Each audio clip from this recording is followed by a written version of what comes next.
Buenas tardes con todos los oyentes. Mi nombre es Cintia Caizatoa, soy estudiante de la Universidad Central del Ecuador y el día de hoy me place entrevistar a la doctora bióloga María Claudia Segovia, quien es una renombrada científica ecuatoriana que se ha involucrado en la área de la geobotánica, de la ciencia y a su vez también de los ecosistemas altoandinos. Así que le vamos a brindar una calurosa bienvenida en este espacio para hablar acerca de la epistemología, del feminismo y de cómo resulta ser mujer en la ciencia. Bienvenida, doctora.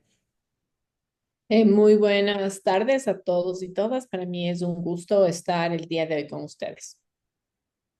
Bien, el día de hoy vamos a realizar unas pequeñas preguntas para así conocer más acerca del rol de la mujer y los desafíos que surgen en cuanto a este campo de ciencia. Y en este caso vamos a iniciar de esta manera. Doctora, ¿cómo fue su experiencia estudiando y formándose en un campo científico como mujer?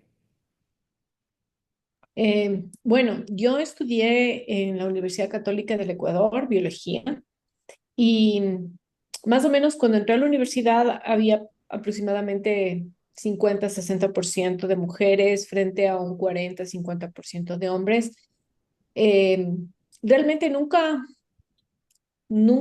noté aparentemente diferencia, sino ya un poco en los niveles superiores y también viéndolo en retrospectiva. Entonces, usualmente las mujeres nos habíamos encaminado de cierta manera a trabajar en los laboratorios, mientras tanto que los hombres hacían mucho más trabajo de campo. Entonces, eso es un poco asociado a estos estereotipos de roles de género, ¿no? Posteriormente en mi maestría, realmente no noté una diferencia marcada. Eh, Empecé a notar diferencias cuando me convertí en mamá. Entonces yo hice mi maestría soltera y al final de mi maestría me casé y tuve a mi primera pequeña. El rato que yo regreso a hacer el doctorado en Estados Unidos, ya no era mamá solo de una, sino era mamá de dos niños. Y en ese momento me empiezo a dar cuenta que si bien antes nunca realmente me había preocupado de que existan diferencias, que las hay, pero obviamente el rato de ser mamá, esas diferencias se notaron con muchísima más fuerza. Y ahí empecé a notar esas diferencias entre estar en un área como mujer y madre y latina en ese momento, o extranjera también, se pueden ir aumentando muchos más de estos parámetros, y el ser hombre, hombre caucásico, hombre mayor, eh, había diferencias. Entonces ahí empecé un poco a involucrarme en estos grupos de mujeres en ciencia y ahí empecé a darme cuenta de estos pequeños y grandes detalles que generan estas brechas en ciencia y tecnología, como hay muchas de las brechas en la sociedad. De acuerdo, doctora. Hablemos de cuáles fueron aquellas experiencias que reflejan o han marcado su vida, que demuestran que la mujer sí es excluida y se trata de apagar su voz en la ciencia.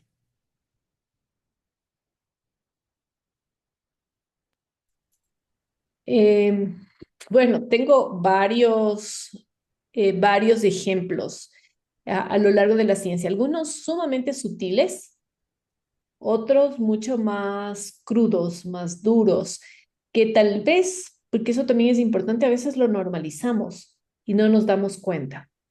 Eh, Probablemente uno de los eventos más crudos que he tenido que soportar y que en ese momento realmente yo no me di cuenta de la magnitud de lo que implicaba, fue en uno de los primeros trabajos que yo tuve como profesional.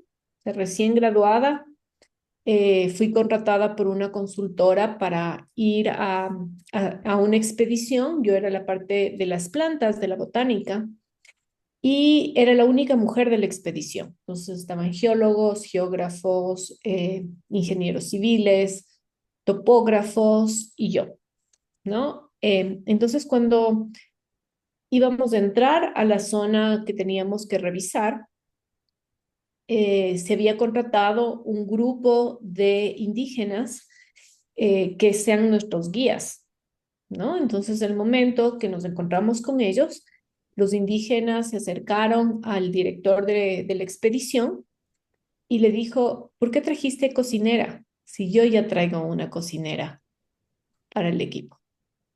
Entonces, él se rió y dijo, no, no es cocinera, es la botánica del grupo. Ah, dijo.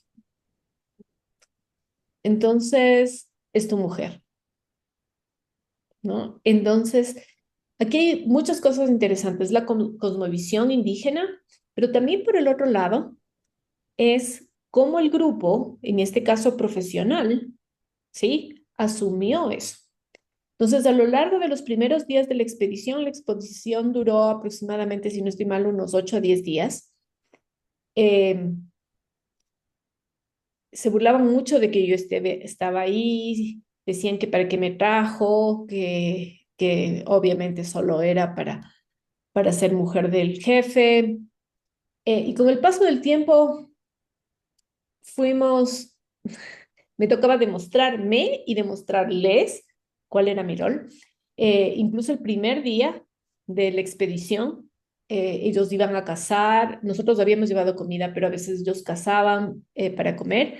Entonces se fueron, cazaron una pava de monte, se acercó el indígena y me dijo, cocina. Y me tocó cocinar. Entonces yo inmediatamente le regresé a ver al líder de la expedición, como diciéndole, ¿en serio? ¿Tengo que cocinar? Y tuve que cocinar.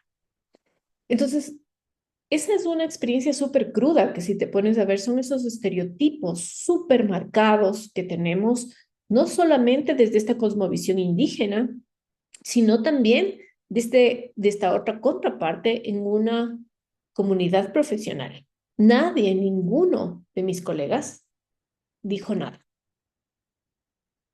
Al final de la expedición, yo terminé llevándome sumamente bien con el equipo y también con los indígenas. Cambiaron un poco la percepción y la perspectiva. Obviamente fue siempre para ellos, yo era la pareja de, en lugar de ser la profesional de, pero fue cambiando un poco la perspectiva, ya no se molestaban o no les molestaba mi presencia, y ya se dieron cuenta que era una persona que iba a trabajar, entonces cambió un poco la perspectiva, pero no porque el equipo proporciona el ambiente, sino un poco por uno mismo. Claro, me imagino, o sea, es demasiado duro tener que demostrar constantemente de lo que somos capaces, de nuestro conocimiento, de nuestra experiencia y que simplemente se rijan a los estereotipos de género, porque realmente es un insulto referirse a que nos dediquemos a hacer algo de cocina cuando usted ya con su conocimiento, su título va a ejercer otras funciones. Entonces, en ese sentido, ¿usted considera que debe esforzarse más que los hombres para adquirir el mismo respeto en el ámbito laboral, académico y científico? Totalmente de acuerdo. Hay incluso trabajos, se han hecho varios estudios, no hay muchos estudios en Latinoamérica, pero principalmente hay en el hemisferio norte, donde se han hecho estudios y se ha demostrado que una mujer para lograr una posición académica y de respeto en la comunidad científica necesita trabajar entre 1,5 a 2 veces más que su colega. Eh, y eso te demuestra que partimos de puntos diferentes. Nosotros somos mucho más duras con nosotras mismas, la sociedad es mucho más dura con nosotras mismas. El ganarnos ese de respeto, porque no te están viendo como profesional, te están viendo como mujer y el rol que tú ocupas. Entonces, el demostrar tu valía es una cuestión difícil, porque también es romper un poco esos estereotipos, es irte ganando el espacio, irte ganando el respeto e incluso también ir trabajando en grupo, porque muchas veces tienes que buscar aliados o aliadas para que te ayuden a que tu voz sea escuchada. Eh, y entonces eso no es fácil, es también tratar de entender un poco con quién estoy, cómo empiezo a, a generar ese espacio. Muchas veces es crear el espacio, otras veces es pelear el espacio. Eh, entonces, a veces no estamos conscientes, ¿no? Pero son pequeños detalles como cómo cómo te tratan en el momento de entrar a una reunión, ¿verdad? Hola, mi hija, hola, reina, eh, o, hola, hola, Claudia, pero llega mi colega y entonces él es el doctor, ¿no? Son esos pequeños detalles o entro a una reunión, te queda lindo el color verde. Eso no lo dicen a un colega, ¿verdad? Entonces ya de antemano ya te están poniendo en una posición diferente a la del colega. Entonces eso implica que tienes que demostrar más, ¿no? Igual tú mandas un proyecto. Se ha demostrado que un proyecto va a ser mucho más analizado, juzgado, revisado si es hecho de mujeres. Entonces hay un montón de cosas que están ahí y son esos sesgos que todos nosotros tenemos. Son sesgos que muchas veces no nos damos cuenta porque están tan normalizados que están ahí y que van generando estas brechas cada vez, dependiendo del sitio, cada vez más grandes, ¿no? Sí, doctora, en ese sentido, obviamente usted se refiere a aquellos micromachismos con los que se refiere Ujú. a nosotras las mujeres, que bueno, también sufrimos en todos los ámbitos, pero he leído varias cuestiones de que en la ciencia es mucho más marcado este tipo de machismos tan fuertes, porque como usted bien lo dice, parecen cosas pequeñas, pero estas pequeñas cosas se extrapolan en lo mucho que puede valer en su carrera profesional y a una como profesional sí le molesta, pues que se refieran a los hombres como doctor, en mi caso como doctor, abogado, y en cambio a mí, mi hijita, señorita, sí es evidente esa brecha tan grande que existe. Y por eso es que me imagino que usted también con esas ideas fue fundadora y coordinadora de la Red Ecuatoriana de Mujeres Científicas. ¿Nos podría comentar un poquito de cuáles son las misiones de esta red que usted creó? Bueno, la red se crea por un grupo de personas, inicialmente en el 2016, dos científicas a través de las redes sociales empiezan a conversar acerca de generar este espacio o en el Ecuador en que se hable de mujeres y ciencia. Y en el 2016 nos reunimos aproximadamente unas 20 mujeres y formamos la Red Ecuatoriana de Mujeres Científicas, que tiene básicamente tres objetivos. El primero, visibilizar a las mujeres en ciencia en el Ecuador, porque algo que partimos y repetimos mucho es un niño, una niña no puede ser algo que no ve, y mucho más en nuestro contexto, porque primero no vemos científicas, o mejor dicho, no vemos científicos o los pocos científicos que vemos a lo largo de nuestra niñez, adolescencia, usualmente son hombres e incluso no son hombres latinos ni mujeres latinas y peor ecuatorianas. Entonces, es súper importante que se nos vea, ¿no? Justamente para que los niños y las niñas se motiven. El otro aspecto importante es conocernos. ¿Dónde estamos? ¿Qué estamos haciendo? Que es el segundo objetivo, ¿no? Y el tercero es generar datos, que está relacionado con los otros dos. Es empezar a generar artículos científicos, generar datos que nos ayuden a entender cómo estamos en ciencia y tecnología en el Ecuador y de esa manera empezar a generar cambios en políticas públicas, en educación superior, empezar a analizar ciertos temas, empezarnos a preocupar por qué no hay más niñas y mujeres en ciencia en determinadas áreas, ¿no? O por qué no están en las universidades, escuelas politécnicas, institutos tecnológicos, las mujeres en puestos de poder, a pesar de, o de decisión, a pesar de que las mujeres estamos en muchas coordinaciones, es decir, estamos a nivel medio, somos las que hacemos muchísimo del trabajo administrativo y académico, pero no estamos en la toma de decisiones como tal. Entonces, eso es parte de, ¿no? De cerrar un poco el ciclo con estos tres objetivos.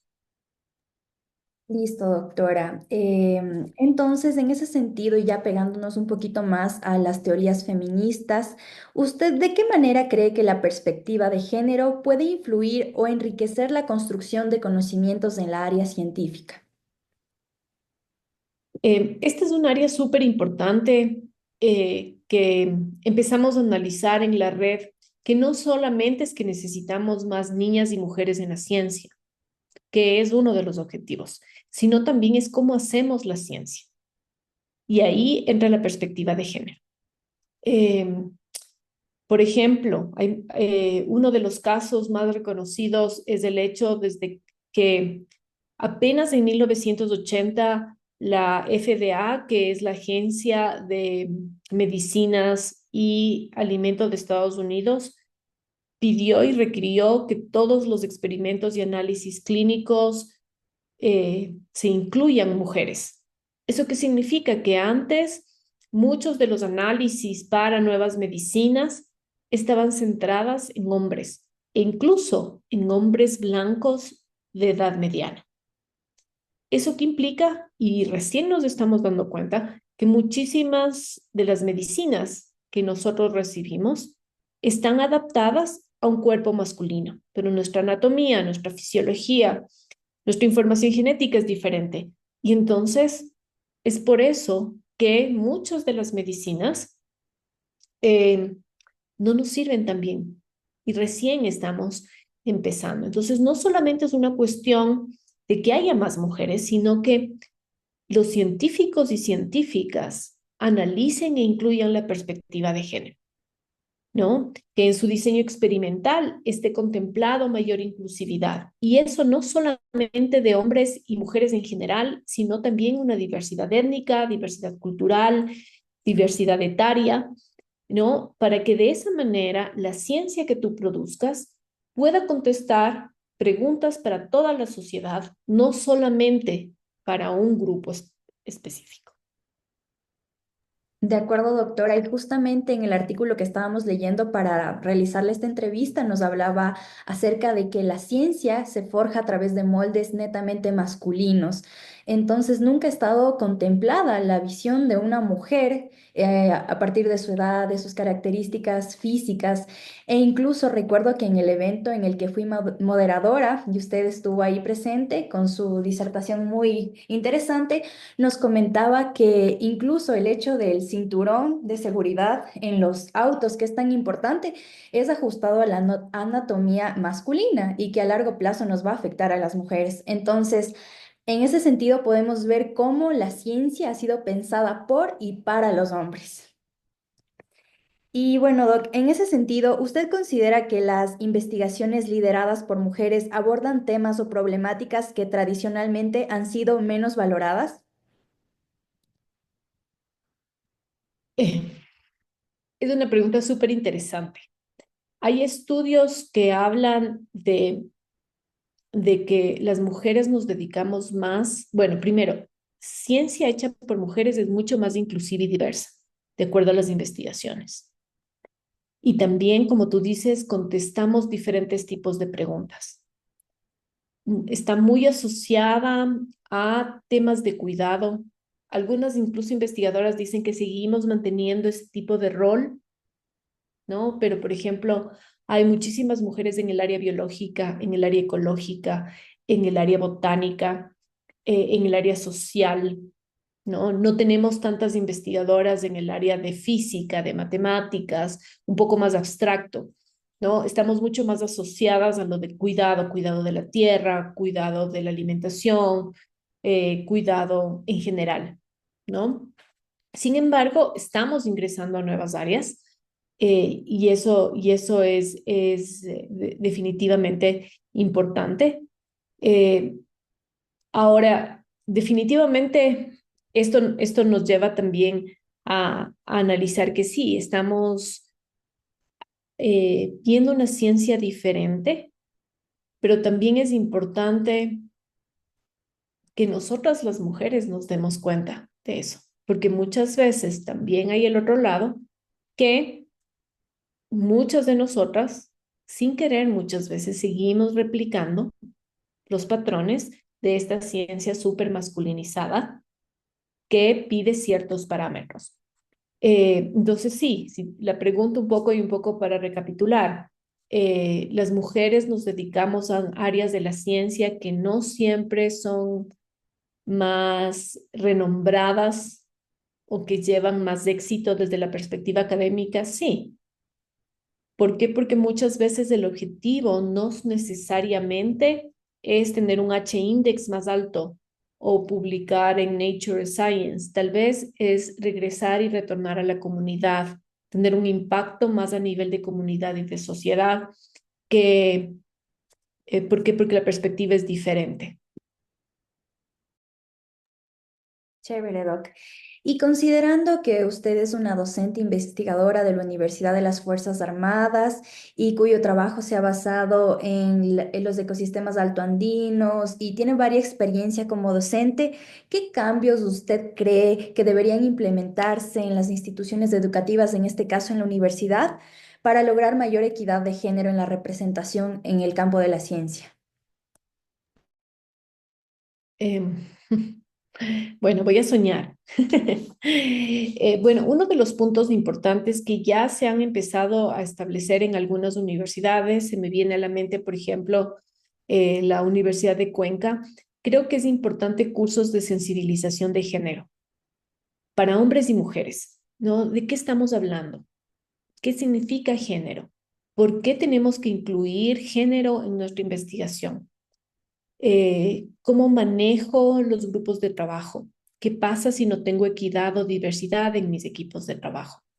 Son ese tipo de preguntas que todo investigador y docente debería preguntarse. Cuando voy a hacer mi equipo de trabajo, voy a presentar un proyecto, ¿es lo suficientemente diverso? ¿Por qué no tengo tantas chicas o por qué no tengo tantos chicos? Estoy considerando en un país tan diverso culturalmente como el nuestro, eh, tengo estudiantes indígenas, tengo estudiantes afrodescendientes, tengo estudiantes de provincia. Empezar a analizar un poco, tomar en cuenta esos sesgos que hay. Entonces, por ejemplo, esos son ciertos cambios que vienen con la sensibilización. Otro de los aspectos también que es importante y que hemos hablado varias veces con algunas autoridades, tanto del CENESID y también con autoridades de las universidades e incluso del CASES, la presencia de tener una guardería en la universidad, la presencia de tener un lactario en la universidad, porque muchas veces las mujeres no nos sentimos bienvenidas o recibidas en la universidad, porque volvemos nuevamente a lo que conversábamos hace unos pocos minutos. La academia, la ciencia es muy masculinizada, entonces tú entras a la universidad y, y es hecha para hombres, ¿no? Entonces, ¿qué pasa si no hay un lactario y yo estoy dando de lactar? ¿Qué pasa si un día no tengo con quién dejar a mi pequeño? Y estoy súper preocupada, pero si tengo la guardería dentro de la universidad, entonces ya no voy a dejar la universidad, me voy a mantener en la universidad porque mi pequeño está cuidado y entonces yo puedo proseguir con mi proceso de educación, ¿no? Son esos pequeños, grandes detalles que pueden generar una diferencia para que tengamos mayor presencia femenina en diferentes áreas de la ciencia. También implica un cambio en la educación. La psicología femenina y masculina es diferente. Necesitamos que esos profesores sean muy cuidadosos en escuela y colegio de cómo manejamos, por ejemplo, el tema de matemáticas y ciencias con las niñas. Que de pronto las niñas decimos, no, yo soy mala para las matemáticas, pero tal vez es porque no nos dieron seguridad al respecto. No, tal vez necesitamos crear mentorías, ¿no? Para hacer un seguimiento, no solo a las chicas, sino también a los chicos, pero poner un énfasis centrado también en la psicología femenina. Entonces se pueden hacer algunas cosas soñando, ¿verdad? Eh, pero poco a poco ir cambiando, ¿no? Y también es un asunto también de preparación personal, empezar a leer acerca de estos temas que muchas veces son en nuestra sociedad un poco tabús algunas veces, ¿no? Pero ir leyendo, ir tratando de entender y darnos cuenta de estos procesos, estos machismos, estos procesos de discriminación, estas diferencias tan marcadas que hay en cómo actúa una mujer, cómo actúa un hombre, cómo se la juzga a una mujer, cómo se la juzga a un hombre en diferentes aspectos y áreas de la sociedad. Exactamente, doctora. Y justamente como hemos venido revisando también varias teorías feministas, Alda Facio, Lorena Fries nos han explicado cómo la ley incluso está hecha en base a los hombres cuando hablamos de periodos de maternidad, periodos de lactancia, hablan acerca de periodos extraordinarios, cuando eso bajo la naturaleza de la ciencia son temas 100% naturales, ordinarios en el cuerpo de una mujer. Y evidentemente, como usted dice, es necesario que hayan esos espacios, incluso como los lactarios, para que las mujeres puedan tener ese espacio para pasar suficiente tiempo con su maternidad, pero a su vez puedan inclinarse a estar educándose constantemente.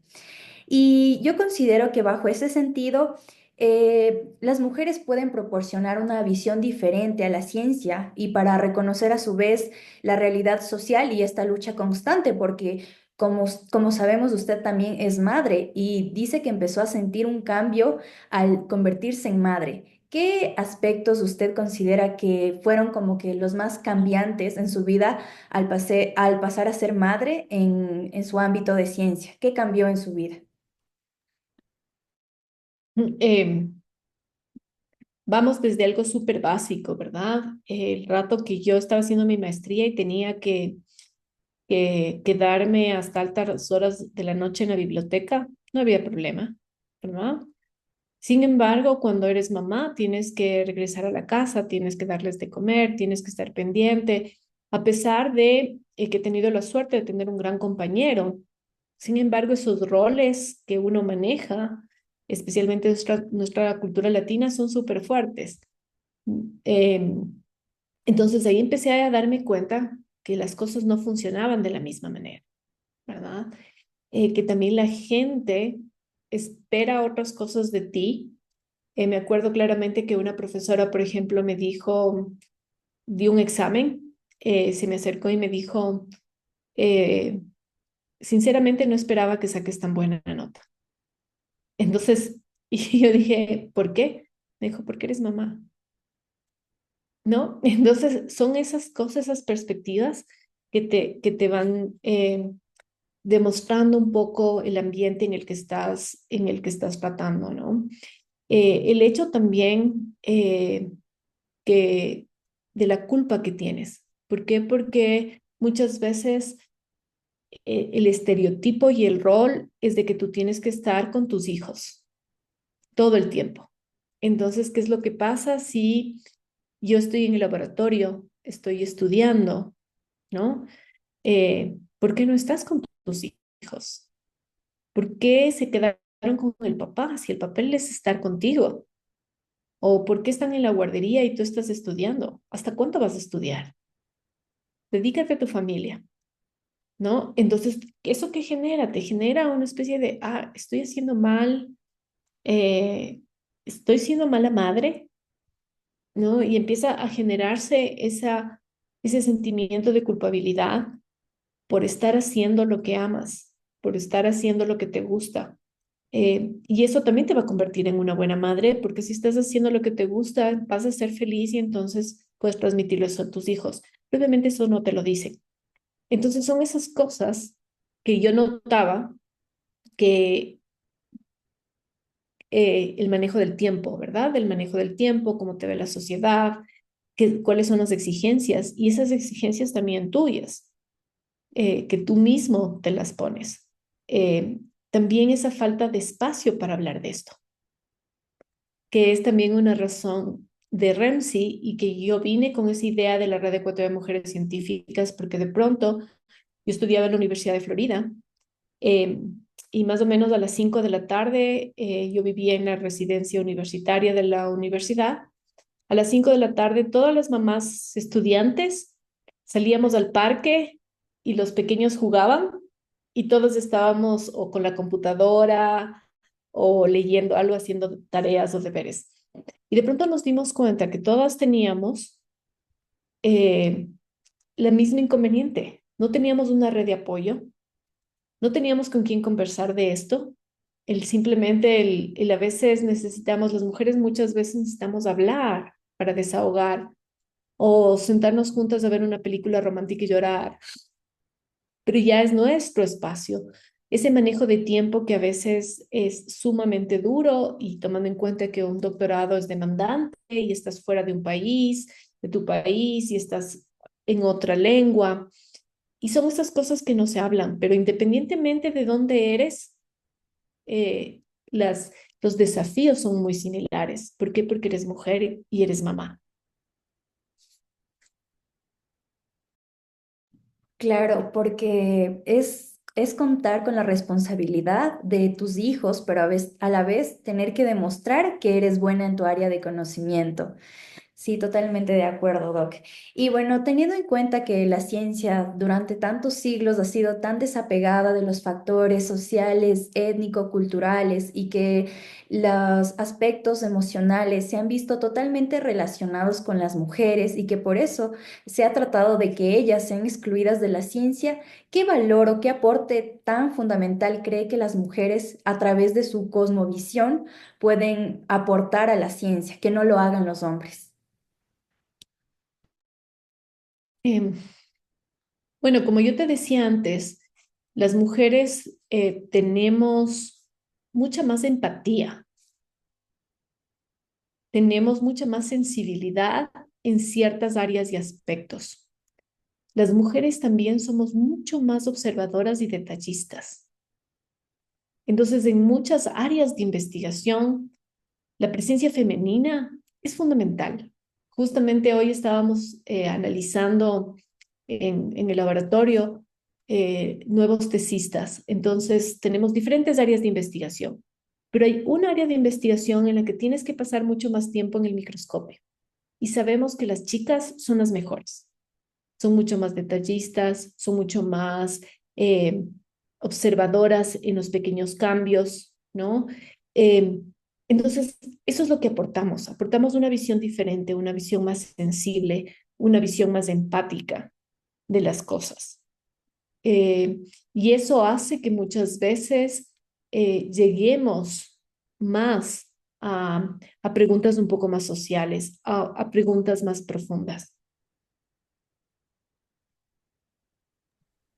Increíble. ¿Y usted considera, a usted qué consejo les daría a las jóvenes que sueñan con una carrera científica? Que no se rindan, que persistan. La ciencia es maravillosa, te abre un montón de puertas, tiene bastantes desafíos, pero yo creo que poco a poco se han ido abriendo caminos. Y necesitamos más niñas y mujeres en la ciencia, como decíamos, porque necesitamos cambiar una perspectiva diferente. Necesitamos más ciencia de mujeres para mujeres en nuestro país, porque no es lo mismo una ciencia de mujeres y para mujeres en Islandia o en Dinamarca. Necesitamos mujeres ecuatorianas que estén haciendo ciencia para responder a nuestras preguntas y a nuestros problemas en el Ecuador. Así que anímense porque las necesitamos. Excelente. ¿Y me podría decir qué legado le gustaría dejar como mujer científica en el Ecuador? Eh, bueno, yo creo que cada uno de nosotros que nos dedicamos a la ciencia y también a la docencia, creo que el legado más grande es justamente el dejar esa semillita de la ciencia, de la tecnología en los investigadores y en tus estudiantes principalmente, en los niños, el también entender de que todos somos científicos de base, pero la ciencia va mucho más allá de solucionar problemas. Creo que también es sumamente importante el analizar la perspectiva del uso de la ciencia para tener un pensamiento más crítico. tener una sociedad más crítica, una sociedad que tenga más evidencia. Entonces, si me preguntas qué legado es que la ciencia sea mucho más democrática, que la ciencia llegue más y que no solo se le vea tan lejos, sino que se analice que la ciencia está en todos los días de nuestra vida. Totalmente de acuerdo. Yo creo que partir desde la sensibilización de los temas de género, de todas esas diferencias que nosotros tenemos, ya solo con el hecho de ser mujer nos va a permitir vivir en una sociedad mucho más inclusiva, mucho más democrática y que igualmente permita a más personas, sin importar su género o su condición de género, involucrarse en estos espacios que yo considero que debe existir mucha más inclusión, que son los espacios de ciencia que nos permiten evolucionar, tecnología, mayor conocimiento. Entonces, bajo esa premisa, pues yo le quería dar a usted un pequeño espacio para que concluya igualmente. Bueno, muchísimas gracias por esta pequeña entrevista. En realidad, hacer ciencia en este país, yo lo llamo un acto de rebeldía, pero creo que necesitamos empezar a hacer más ciencia. El Ecuador necesita más ciencia, la ciencia necesita más mujeres y las mujeres necesitamos más ciencia. Así que eh, hay que abrir los caminos, hay caminos abiertos y si no, nos toca abrir camino. Listo, bueno, esta ha sido la entrevista con la doctora bióloga María Claudia Segovia. Para mí ha sido un total y un tremendo gusto haberla tenido aquí para hablar acerca de ciencia, de cuestiones de producción de conocimiento y también poder volver a tratar con usted. Sin duda ha sido un aporte bastante valioso para mí como estudiante y también para mis compañeros y mis docentes que van a revisar esta entrevista, por lo que quedo muy agradecida con usted y por todo este valioso aporte que ha dejado, que también lo voy a subir a YouTube, por si acaso. Eso, doctora. La despido con mucho entusiasmo y le deseo muchos éxitos en toda su vida profesional y gracias también por ser ese ejemplo valioso para las niñas, para las mujeres y para todas aquellas personas que quieran involucrarse en la ciencia. Listo. Muchísimas gracias, Cintia, con todo gusto.